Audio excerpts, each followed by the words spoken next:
Kung magkakaroon ng kaguluhan sa pagitan ng Pilipinas at dayuhang kalaban, handa ka bang lumaban para sa iyong bansa?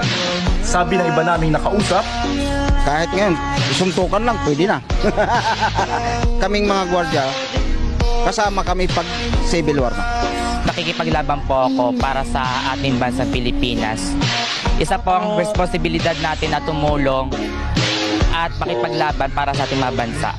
Laban po tayo. Hindi tayo pwedeng magpasakop sa kanila. yan ang tanong ng Okta Research sa kanilang face-to-face survey sa 1,200 respondents nitong Desyembre.